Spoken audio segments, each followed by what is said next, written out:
Ketvirtas žygio rytas, pats lietingiausias. Neramina, bet planų nekeičiame. Prognozės rodo, kad po kelių valandų orai turi keistis į gerą pusę. Kadangi internetu nebuvome užsisakę bilietų keltuvui į Kasprovo viršūnę, skubame į gyvą eilę įsigyti bilietų. Šį kartą prastas oras mums pagalbininkas. Eilės prie kasos nėra ir su pirmu keltuvu pasikeliame į Kasprovo viršūnę. Kilant į viršų neapleidžia mintis, kad paskilsime virš lietaus debesų. Bet realybė kitokia. Kasprovo kalno viršūnėje irgi lietus. Einame į kavinę, perkame kavą su pyragaičiu ir laukiame, kol nors truputį orai pasikeis į gerąją pusę. Šiek tiek prasisklaidžius debesims skubame startuoti. Jaučiamės kaip teatre, kuriam tai pakyla uždanga, tai nusileidžia. Tai yra atsiveria vaizdai į puikias kalnų panoramas prasisklaidžius debesims, tai užsiveria vaizdas užslinkus debesims. Šios dienos planas – pakilus į Kasprovo viršūnę, pasukus į dešinę, eiti kalnų teterom iki Gievonto viršukalnus. Po to nusileisti taku iki Kuznicės, kur palikome automobilį. Toje pačioje vietoje, kur buvo ir antros dienos žygis. Šis maršrutas veda per vakarinių Tatrų keterą, kuri yra ypač vaizdinga. Nuo Kasprovo viršukalnės, Kasprovi Vierch raudonuoju taku einama link Kopa Kondratska viršukalnės. Ši tako dalis veda tiesiai per kalnų keterą, nuo kurios atsiveria kvapą gniaužiantis vaizdai į abi pusės, tiek į Lenkijos, tiek į Slovakijos Tatrus. Nors takas nėra techniškai labai sudėtingas, jis yra akmenuotas ir vietomis gana status. Vis dėlto tai yra vienas iš gražiausių ir klasikinių Tatrų maršrutų.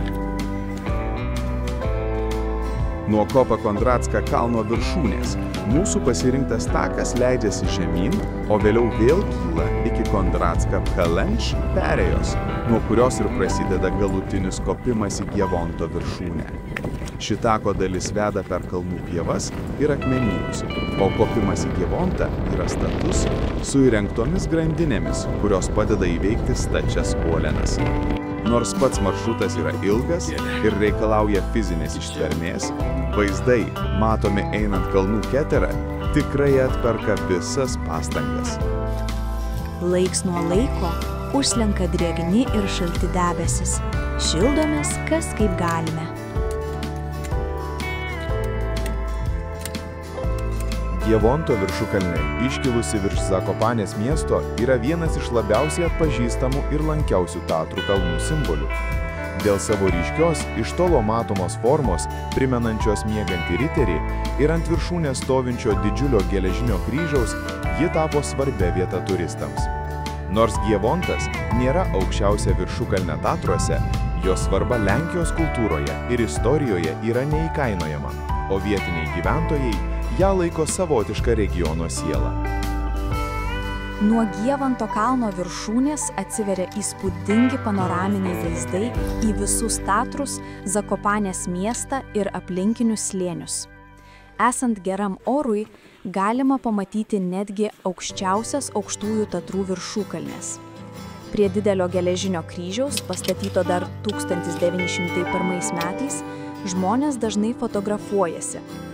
Taip pat šis kryžius yra svarbi vieta tikintiesiems. Pasak legendos, miegantis riteris, gulintis Gievonto kalne, pabus tik tada, kai Lenkijai iškils didelis pavojus. Gievonto kalno viršūnė yra ne tik žygių objektas, bet ir vieta, apie kurią sklando daugybė legendų. Ji įkvepia menininkus, poetus ir rašytojus, tampa daugelio kūrinių dalimi. Dėl savo populiarumo Gievontas pritraukia daugybę turistų, tačiau jis taip pat primena apie pagarbą gamtai ir Tatrų kalnų grožį. Todėl atvykus į Zakopanę, pamatyti Gievonto viršukalnę, tai lyg pajusti viso regiono dvasią.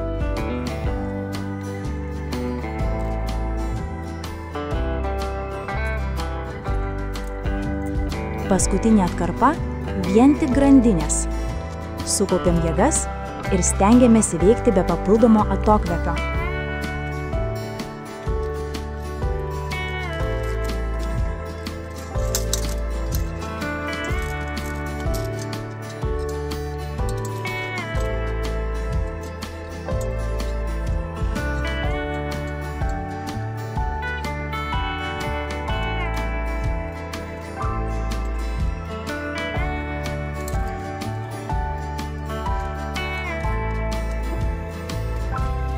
Pasiekus šios dienos tikslą, renkamės, kur išsivirti kavos puodelį. Šis kalnas iš tikrųjų labai populiarus. Žmonių daugybė. Ilgai ilsimės, vaizdas užburia ir kavos puodelis darosi dar gardesnis. Pasigrožėję ir pailsėję, pradedame nusileidimą link Kuznice. Gievonto viršūnė yra išskirtinė tuo, kad į ją kopiant ir nuo jos leidžiantis naudojami du skirtingi takai. Tai padaryta siekiant sumažinti spūstis ir pagerinti saugumą ant stataus tako su grandinėmis. Besileidžiant, oras tampa tobulas. Įsigiedrina ir nėra per karšta.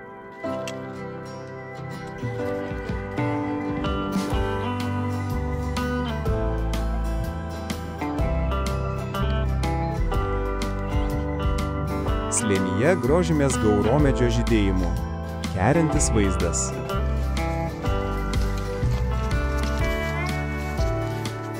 Šios dienos žygio rezultatas apie 12 km, 450 metrų sukilimo ir virš kilometro nusileidimo.